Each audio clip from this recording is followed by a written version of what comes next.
Hi friends, PC ഹിൻസ ടോപ്പിക്സിലേക്ക് ഏവർക്കും ഒരിക്കൽ കൂടി സ്വാഗതം. എല്ലാ പരീക്ഷകൾക്കും ഉപകാരപ്പെടുന്ന വീഡിയോയുമായിട്ടാണ് ഞാൻ ഇന്ന് വന്നിരിക്കുന്നത്. നമുക്ക് ആദ്യത്തെ ക്വസ്റ്റ്യനിലോട്ട് പോകാം. പോകുന്നതിന് മുമ്പ് നിങ്ങൾക്ക് എൻ്റെ ചാനൽ ഇഷ്ടമാകുകയാണെങ്കിൽ ലൈക്ക് ചെയ്യാനും ഷെയർ ചെയ്യാനും കമൻറ്റ് ചെയ്യാനും സബ്സ്ക്രൈബ് ചെയ്യാനൊന്നും മറക്കരുത്. ഇന്ത്യൻ സമുദ്രത്തിലെ വ്യാപാരത്തിന് മേൽ കുത്തക സ്ഥാപിക്കുന്നതിനുള്ള വ്യവസ്ഥയായ കാർട്ടസ് കൊണ്ടുവന്നത് ആരാണ് എന്നുള്ളതാണ് ആദ്യത്തെ ക്വസ്റ്റ്യൻ. ഓപ്ഷൻ ബി ആണ്, പോർച്ചുഗീസുകാരാണ്. അടുത്തത്, പോർച്ചുഗീസുകാരുടെ കയ്യിൽ നിന്ന് ചാലിയങ്കോട്ട തിരിച്ചു പിടിക്കാൻ സാമുദ്രയെ സഹായിച്ചത് ആര് എന്നുള്ളതാണ്. ഓപ്ഷൻ സി ആണ്, കുഞ്ഞാലി മരക്കാർ മൂന്നാമനാണ്. അടുത്ത ക്വസ്റ്റ്യനിലോട്ട് പോകാം. മലബാർ ബ്രിട്ടീഷുകാർക്ക് ലഭിക്കാനിടയാക്കിയ ഉടമ്പടി ഏത് എന്നുള്ളതാണ്. ഓപ്ഷൻ ബി, ശ്രീരംഗപട്ടണം ഉടമ്പടിയാണ്. അടുത്ത ക്വസ്റ്റ്യനിലോട്ട് പോകാം. മലബാർ ബ്രിട്ടീഷ് ഭരണത്തിന് കീഴിലായി ഈ പ്രസ്താവനയുമായിട്ട് ബന്ധപ്പെട്ട ശരിയായ വസ്തുതകൾ ഏവ എന്നുള്ളതാണ് നാലാമത്തെ ക്വസ്റ്റ്യൻ. ഓപ്ഷൻ സി ആണ്, 1, 3 ഏതൊക്കെയാണ് നമുക്ക് 1, 3 നമുക്ക് നോക്കാം. ശ്രീരംഗപട്ടണം ഉടമ്പടി പ്രകാരമാണ്. അതുപോലെ തന്നെ 3 എന്ന് പറയുന്നത് മൈസൂർ യുദ്ധത്തിൽ ടിപ്പുവിന്റെ തോൽവിയെ തുടർന്ന് എന്നുള്ളതാണ്. അടുത്തത് അഞ്ചാമത്തെ, മലയാളത്തിലെ ആദ്യ വ്യാകരണ ഗ്രന്ഥം തയ്യാറാക്കിയത് ആര് എന്നുള്ളതാണ്. ഓപ്ഷൻ ബി ആണ്, ആഞ്ചലോസ് ഫ്രാൻസിസ് ആണ്. അടുത്തത്, രാജ്യസമാചാരം എന്ന പത്രം ആരംഭിച്ചത് ആരാണ് എന്നുള്ളതാണ്. ഓപ്ഷൻ എ, ഹെർമൻ ഗുണ്ടേട്ടാണ്. അടുത്ത ക്വസ്റ്റ്യനിലോട്ട് പോകാം. താഴെ തന്നിരിക്കുന്ന പ്രസ്താവനകളിൽ ഹെർമൻ ഗുണ്ടേട്ടുമായി ബന്ധപ്പെട്ടത് ഏത് എന്നുള്ളതാണ്. നമുക്ക് ആൻസർ വായിക്കാം ആദ്യം. ഓപ്ഷൻ എ ആണ്, 2 മാത്രമാണ്. ഏതാണ്? രാജ്യസമാചാരം, പശ്ചിമോദയം എന്നീ പേരുകളിൽ 2 മലയാള പത്രങ്ങൾ ആരംഭിച്ചു എന്നുള്ളതാണ് ഈ തന്നിരിക്കുന്ന പ്രസ്താവനകളിൽ ഹെർമൻ ഗുണ്ടേട്ടുമായി ബന്ധപ്പെട്ടത്. അടുത്തത്, ലണ്ടൻ മിഷൻ സൊസൈറ്റി നമുക്ക് തന്നിട്ടുണ്ട് അല്ലെ, LMS തന്നിട്ടുണ്ട്. അതുപോലെ CMS, അതായത് church mission society, BM basal evangelical mission, ഏതൊക്കെ തന്നിട്ടുണ്ട്? LMS, CMS, BM. ചോദ്യം എന്താണെന്ന് നമുക്ക് നോക്കാം. മലബാർ മേഖലയിലെ വിദ്യാഭ്യാസ പ്രവർത്തനങ്ങൾക്ക് ഇവരിൽ ആരാണ് നേതൃത്വം നൽകിയത് എന്നുള്ളതാണ് ക്വസ്റ്റ്യൻ. ഓപ്ഷൻ സി ആണ് ആൻസർ, 3 മാത്രമാണ്. ഏതാണ്? BM ആണ്. അടുത്തത്, അഞ്ചുതെങ്ങ് കോട്ട സ്ഥിതി ചെയ്യുന്ന ജില്ല ഏതാണ് എന്നുള്ളതാണ്. ഓപ്ഷൻ ഡി ആണ്, തിരുവനന്തപുരമാണ്. കുരുമുളകിന്റെ വ്യാപാര കുത്തക ബ്രിട്ടീഷുകാർ സ്വന്തമാക്കിയതുമായി ബന്ധപ്പെട്ടുണ്ടായ കലാപം ഏത് എന്നുള്ളതാണ്. ഓപ്ഷൻ ഡി ആണ്, അഞ്ചുതെങ്ങ് കലാപമാണ്. അടുത്തത്, ആറ്റിങ്ങൽ കലാപവുമായി ബന്ധപ്പെട്ട് യോജിക്കാത്ത പ്രസ്താവന ഏത് എന്നുള്ളതാണ്. ഓപ്ഷൻ സി ആണ്, 4 മാത്രം. ഏതാണ്? മാർത്താണ്ഡവർമ്മയാണ് നേതൃത്വം കൊടുത്തത് എന്നുള്ളതാണ്. അടുത്ത ക്വസ്റ്റ്യനിലോട്ട് പോകാം. എവിടെ നിന്നുള്ള ബ്രിട്ടീഷ് സൈന്യമാണ് ആറ്റിങ്ങൽ കലാപം അടിച്ചമർത്തിയത് എന്നുള്ളതാണ്. ഓപ്ഷൻ ഡി ആണ്, തലശ്ശേരിയാണ്. എവിടെ നിന്നുള്ള ബ്രിട്ടീഷ് സൈന്യമാണ് ആറ്റിങ്ങൽ കലാപം അടിച്ചമർത്തിയത്? തലശ്ശേരിയാണ്. അടുത്തത് 13ാമത്തെ ക്വസ്റ്റ്യനിലോട്ട് പോകാം.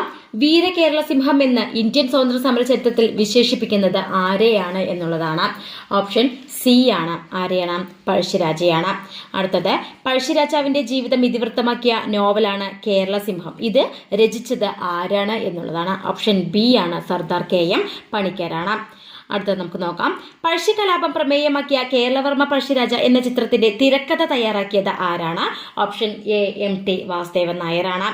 16ാമത്തെ ക്വസ്റ്റ്യനിലോട്ട് പോകാം. 1-ാം പഴശ്ശി വിപ്ലവത്തിനുള്ള ഏറ്റവും പ്രധാന കാരണം എന്ത് എന്നുള്ളതാണ്. ഓപ്ഷൻ എ ആണ്, ബ്രിട്ടീഷുകാരുടെ തെറ്റായ നികുതി നയമാണ് 1-ാം പഴശ്ശി വിപ്ലവത്തിനുള്ള ഏറ്റവും പ്രധാന കാരണം. അടുത്തത് 17ാമത്തെ ക്വസ്റ്റ്യൻ. പഴശ്ശി കലാപ സമയത്ത് തകർക്കപ്പെട്ട ഏഷ്യയിലെ തന്നെ ആദ്യത്തേതും ഏറ്റവും വലുതുമായ കറുവത്തോട്ടം എവിടെയാണ് സ്ഥിതി ചെയ്യുന്നത്? ഓപ്ഷൻ ഡി, അഞ്ചരക്കണ്ടിയിലാണ്. അടുത്തത് നമുക്ക് നോക്കാം. താഴെ തന്നിരിക്കുന്ന പ്രസ്താവനകളിൽ മാർത്താണ്ഡവർമ്മ മഹാരാജാവുമായി ബന്ധമില്ലാത്ത തിരഞ്ഞെടുത്ത് എഴുതുക. അതിന്റെ ആൻസർ ഓപ്ഷൻ ബി, 3 ആണ്. ഏതാണെന്ന് നമുക്ക് നോക്കാം. 3ാമത്തെ, രാജ്യത്തെ കോവിലകത്തും വാതുക്കൽ എന്ന പേരിൽ അനേകം റവന്യൂ യൂണിറ്റുകളായി തരംതിരിച്ചു എന്നുള്ളതാണ്. അടുത്തത് 19ാമത്തെ, വേലുത്തമ്പി ദളവയെ പരാജയപ്പെടുത്തിയ ബ്രിട്ടീഷ് സൈന്യാധിപൻ ആര് എന്നുള്ളതാണ്. ഓപ്ഷൻ എ ആണ്, ആരാണ്? കേണൽ ലീഗറാണ്. നമുക്ക് 20ാമത്തെ ക്വസ്റ്റ്യനിലോട്ട് പോകാം. പോകുന്നതിന് മുമ്പ് നിങ്ങൾക്ക് എൻ്റെ വീഡിയോ ഇഷ്ടമാകുകയാണെങ്കിൽ ലൈക്ക് ചെയ്യാനും ഷെയർ ചെയ്യാനും കമൻറ്റ് ചെയ്യാനും പ്രത്യേകിച്ച് സബ്സ്ക്രൈബ് ചെയ്യാനും മറക്കരുത്. കുണ്ടറ വിളംബരം നടത്തിയ വർഷമാണ് 20ാമത്തെ ക്വസ്റ്റ്യൻ വന്നിരിക്കുന്നത്. ഓപ്ഷൻ ബി ആണ്, 1809 ആണ്. അടുത്ത ക്വസ്റ്റ്യനിലോട്ട് പോകാം. തിരുവിതാംകൂറിൽ അടിമ സമ്പ്രദായം നിർത്തലാക്കിയ ഭരണാധികാരി ആര് എന്നുള്ളതാണ്. ഓപ്ഷൻ ബി ആണ്, റാണി ഗൗരി ലക്ഷ്മിബായാണ്. തിരുവിതാംകൂറിൽ അടിമ സമ്പ്രദായം നിർത്തലാക്കിയ ഭരണാധികാരി ആരാണ്? റാണി ഗൗരി ലക്ഷ്മിബായാണ്. അടുത്തത്, ജാതി വ്യവസ്ഥയുടെ കാർക്കശ്യം കണ്ട് കേരളം ഒരു ഭ്രാന്താലയം എന്ന് വിശേഷിപ്പിച്ചത് ആരാണ് എന്നുള്ളതാണ്. ആരാണ്? ഓപ്ഷൻ ബി, സ്വാമി വിവേകാനന്ദനാണ്.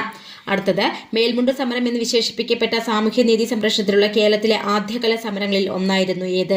ഓപ്ഷൻ സി, ചാനാർ ലഹള.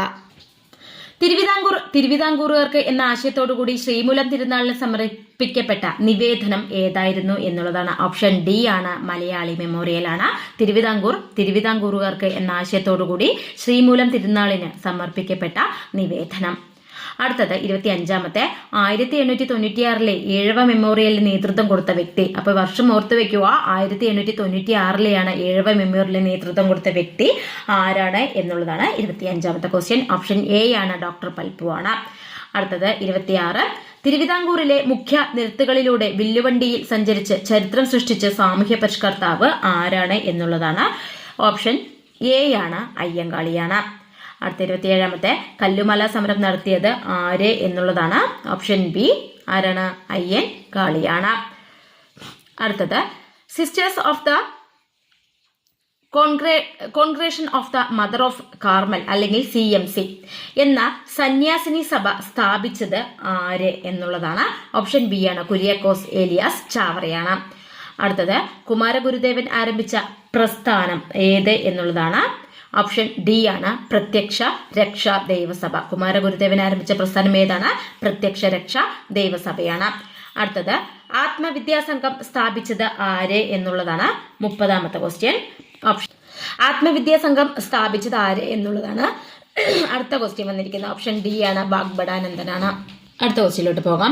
ക്ഷേത്രപ്രവേശന വിളംബരം പുറപ്പെടുവിച്ച മഹാരാജാവ് ആര് എന്നുള്ളതാണ്. ആരാണ്? ഓപ്ഷൻ ഡി, ശ്രീ ചിത്ര തിരുനാൾ ബാലരാമവർമ്മയാണ്. അടുത്ത 32-ാമത്തെ ക്വസ്റ്റ്യൻ.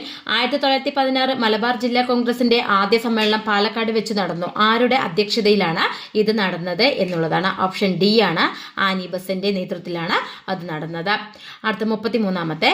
കേരളത്തിൽ നടന്ന മാപ്പിള കലാപങ്ങളെ കുറിച്ച് അന്വേഷിക്കാൻ നിയോഗിക്കപ്പെട്ട കമ്മീഷൻ ഏത് എന്നുള്ളതാണ്. ഓപ്ഷൻ സി ആണ്, ലോഗൻ കമ്മീഷനാണ്. അടുത്തത് മലബാർ കലാപത്തിന്റെ ഭാഗമായി നടന്ന പ്രധാന സംഭവം ഏത് എന്നുള്ളതാണ്. ഏതാണ്? ഓപ്ഷൻ ഡി ആണ്, ഒന്ന് മാത്രമാണ്, പൂക്കോട്ടൂർ യുദ്ധമാണ് മലബാർ കലാപത്തിന്റെ ഭാഗമായി നടന്ന പ്രധാന സംഭവം. അടുത്തത് പയ്യന്നൂരിലെ ഉപ്പു സത്യാഗ്രഹത്തിൽ പങ്കെടുക്കാത്ത വ്യക്തി ആര് എന്നുള്ളതാണ്. 35-ാമത്തെ ക്വസ്റ്റ്യൻ. ഓപ്ഷൻ ബി ആണ്, KB മേനോനാണ്. പയ്യന്നൂരിലെ ഉപ്പു സത്യാഗ്രഹത്തിൽ പങ്കെടുക്കാത്ത വ്യക്തി ആരാണ്? KB മേനോനാണ്. അടുത്തത് 36-ാമത്തെ. തിരുവിതാംകൂറിൽ നടന്ന രാഷ്ട്രീയ പ്രക്ഷോഭങ്ങളെ സംബന്ധിച്ച ശരിയായ പ്രസ്താവന കണ്ടെത്താനാണ് 36-ാമത്തെ ക്വസ്റ്റ്യൻ. ഓപ്ഷൻ സി ആണ്, ഏത്? 3 മാത്രമാണ്. 1932 സംവരണം ആവശ്യപ്പെട്ട ക്രിസ്ത്യൻ മുസ്ലിം ഈഴവ സമുദായം ചേർന്ന നിവർത്തന പ്രക്ഷോഭം എന്നുള്ളതാണ്. അടുത്ത ക്വസ്റ്റ്യനിലോട്ട് പോകാം. പോകുന്നതിന് മുമ്പ് നിങ്ങൾക്ക് എന്റെ ചാനൽ ഇഷ്ടമായെങ്കിൽ സബ്സ്ക്രൈബ് ചെയ്യാൻ മറക്കരുത്. 1936 ഇലക്ട്രിസിറ്റി സമരം സംഘടിപ്പിക്കപ്പെട്ട സ്ഥലം ഏത് എന്നുള്ളതാണ്. ഓപ്ഷൻ എ ആണ്, തൃശ്ശൂരാണ്. അടുത്തത് 38. തുലാം 10 സമരം എന്നറിയപ്പെടുന്നത് ഏതാണ് എന്നുള്ളതാണ്. ഓപ്ഷൻ ബി ആണ്, പുന്നപ്ര വയലാർ സമരമാണ്. തുലാം 10 സമരം എന്നറിയപ്പെടുന്നത് ഏതാണ്? പുന്നപ്ര വയലാർ സമരമാണ്. അടുത്തത് പരസ്പര ബന്ധമില്ലാത്തത് തിരിച്ചറിയാനാണ് 39-ാമത്തെ ക്വസ്റ്റ്യൻ. ഓപ്ഷൻ സി ആണ് അതിന്റെ ആൻസർ. ഓൺലി ഏത് മാത്രം? 3, 4 മാത്രമാണ്. ഏതാണ് 3, 4? നമുക്ക് നോക്കാം. സവർണജാഥ, ഗുരുവായൂർ സത്യാഗ്രഹം, മന്നത്ത് പത്മനാഭൻ. അതുപോലെ 4 എന്ന് പറയുന്നത് ക്ഷേത്രപ്രവേശന വിളംബരം, ശ്രീചിത്ര തിരുനാൾ ബാലരാമവർമ്മ, കൊച്ചി മഹാരാജാവ് എന്നുള്ളതാണ്. അടുത്തത് വയനാട് ജില്ലയിൽ സ്ഥിതി ചെയ്യുന്ന എടയ്ക്കൽ ഗുഹ ഏതു കാലഘട്ടത്തിന്റെ അവശേഷിപ്പുകളാണ് എന്നുള്ളതാണ്. ഓപ്ഷൻ സി ആണ്, നവീന ശിലായുഗത്തിന്റെ. ഏതാണ്? നവീന ശിലായുഗത്തിന്റെ ഭാഗമായാണ് അല്ലെങ്കിൽ ആ കാലഘട്ടത്തിന്റെ അവശേഷിപ്പുകളാണ് വയനാട് ജില്ലയിൽ സ്ഥിതി ചെയ്യുന്ന എടയ്ക്കൽ ഗുഹ. അടുത്തത് തരിസാപ്പള്ളി ലിഖിതം എഴുതി തയ്യാറാക്കിയത് ആര് എന്നുള്ളതാണ്. ഓപ്ഷൻ എ ആണ്, അയ്യാനടികൾ തിരുവടികളാണ്. തരിസാപ്പള്ളി ലിഖിതം എഴുതി തയ്യാറാക്കിയത് അയ്യാനടികൾ തിരുവടികളാണ്. അടുത്തത് 5 തിണൈകളിൽ നെയ്തൽ എന്തിനെയാണ് സൂചിപ്പിക്കുന്നത് എന്നുള്ളതാണ്. ഏതാണ്? എന്തിനെയാണ് സൂചിപ്പിക്കുന്നത്? ഓപ്ഷൻ ഡി ആണ്, ഏത്? കടൽ തീരത്തെയാണ്. 5 തിണൈകളിൽ നെയ്തൽ എന്തിനെയാണ് സൂചിപ്പിക്കുന്നത്? കടൽ തീരമാണ്. അടുത്തത് 1921 അഖില കേരള അടിസ്ഥാനത്തിലുള്ള പ്രഥമ രാഷ്ട്രീയ സമ്മേളനം നടന്നത് എവിടെ വെച്ചാണ് എന്നുള്ളതാണ്. ഓപ്ഷൻ എ ആണ്, ഒറ്റപ്പാലമാണ്. അടുത്ത ക്വസ്റ്റ്യനിലോട്ട് പോകാം. 1947 കെ കേളപ്പന്റെ അധ്യക്ഷതയിൽ ഐക്യ കേരള പ്രമേയം പാസാക്കിയ കൺവെൻഷൻ നടന്നത് എവിടെ എന്നുള്ളതാണ്. ഓപ്ഷൻ ബി ആണ്, തൃശ്ശൂരാണ്. അടുത്തത് 1.25 കോടി മലയാളികൾ എന്ന ഗ്രന്ഥത്തിന്റെ രചയിതാവിനെ കണ്ടെത്താനാണ്. ഓപ്ഷൻ സി ആണ്, ആരാണ്? EMS നമ്പൂതിരിപ്പാടാണ് 1.25 കോടി മലയാളികൾ എന്ന ഗ്രന്ഥത്തിന്റെ രചയിതാവ്. അടുത്തത് വിജയനഗര സാമ്രാജ്യത്തിലെ പ്രാദേശിക ഭരണം എന്നാണ് ക്വസ്റ്റ്യൻ. ഉത്തരം നോക്കാം. ഓപ്ഷൻ ബി ആണ്, അയ്യഗാറാണ്. വിജയനഗര സാമ്രാജ്യത്തിലെ പ്രാദേശിക ഭരണമാരാണ്? അയ്യഗാറാണ്. അടുത്തത് ഛത്രപതി എന്ന സ്ഥാനപ്പേര് സ്വീകരിച്ച മറാഠ ഭരണാധികാരി ആര് എന്നുള്ളതാണ്. ഓപ്ഷൻ ബി ആണ്, ശിവജി ആണ്. അടുത്ത നമുക്ക് നോക്കാം. ഇന്ത്യയിൽ വന്ന ആദ്യ യൂറോപ്യന്മാർ ആരാണ്? Option A പോർച്ചുഗീസുകാരാണ്. 49ാമത്തെ ക്വസ്റ്റ്യനിലോട്ട് പോവുകയാണ്. ഫ്രഞ്ച് അധിനിവേശ പ്രദേശമായ കാരക്കൽ ഇന്ത്യൻ യൂണിയനിൽ ചേർക്കപ്പെട്ട വർഷം ഏത് എന്നുള്ളതാണ്. ഓപ്ഷൻ സി ആണ്, 1954ലാണ്. അടുത്ത ബംഗാളിലെ കർഷകർ നടത്തിയ സന്യാസി കലാപം പ്രമേയമാക്കി രചിച്ച നോവൽ ഏതാണ് എന്നുള്ളതാണ്. ഓപ്ഷൻ ഡി ആനന്ദമഠമാണ്. അപ്പൊ നിങ്ങൾക്ക് എന്റെ വീഡിയോ ഇഷ്ടമായെങ്കിൽ ലൈക്ക് ചെയ്യാനും ഷെയർ ചെയ്യാനും കമന്റ് ചെയ്യാനും സബ്സ്ക്രൈബ് ചെയ്യാനൊന്നും മറക്കരുത്. അത് മാത്രം ചെയ്താൽ പോരാ, തൊട്ടടുത്ത് കാണുന്ന ബെല്ലൈക്കൺ ബട്ടൺ കൂടി നിങ്ങൾ പ്രസ് ചെയ്യുക. എങ്കിൽ മാത്രമാണ് ഞാൻ ഇങ്ങനെ ഇടുന്ന ഓരോ വീഡിയോകളും നിങ്ങൾക്ക് നോട്ടിഫിക്കേഷനിലൂടെ ലഭ്യമാകുക. Thank you.